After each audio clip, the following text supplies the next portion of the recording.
Matt Salmon Jr. He is the son of an Arizona representative, Matt Salmon. And Matt Salmon and his wife has been very outspoken against gay rights. In fact, Representative Matt Salmon says that we should not legalize same-sex marriage, even though his son is gay. Well, Matt Salmon Jr. did speak to local news in Arizona, and he talks about how he went through gay conversion therapy himself. Let's listen to his experience. Been voted for in 2006. You voted yes on the ban on same-sex marriage on the Arizona ballot. I had just turned 18, yes, and at the time I was in reparative therapy, and I was very much sure that I was going to be straight, and I was very much in line with the idea that I should vote on that, and I should vote yes. Man, it's that propaganda that they work and they brainwash you over and over to the point where you vote against yourself. But on the other hand, I mean, Republicans do that to such a huge percentage of the population that we shouldn't be that surprised. You know, they vote against their own economic interests all the time. In this case, he happened to vote against his own identity.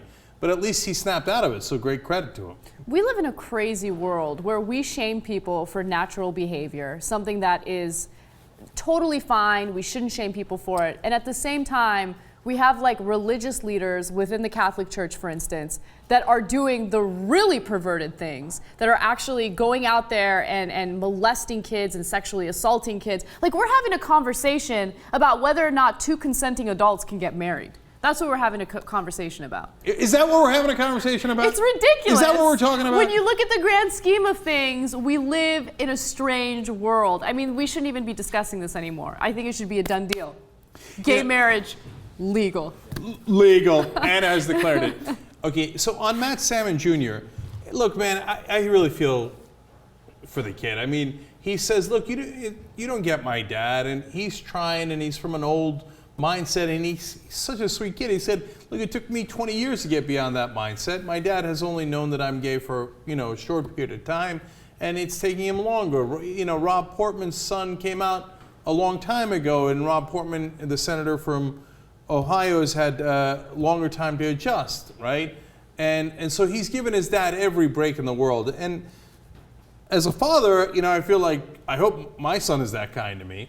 And he said that, it's not fair to call his dad a bigot. I don't know if he was referring to us, since we said little fish in a bigot pond, referring to, him and his dad. But at the same time, I have to disagree with him as much as my heart goes out to him.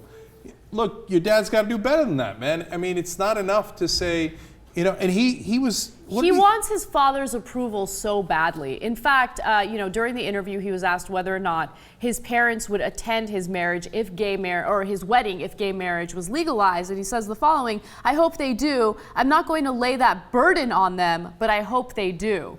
That's not a burden, okay? Your parents are supposed to love you, and they're supposed to accept you for who you are. And the thing is, he wants their approval so badly that he's willing to, vote against himself, and he's willing to try to disregard something that is so, characteristic about himself just to approve and please them. And it's disgusting. His parents should be ashamed of themselves. Right.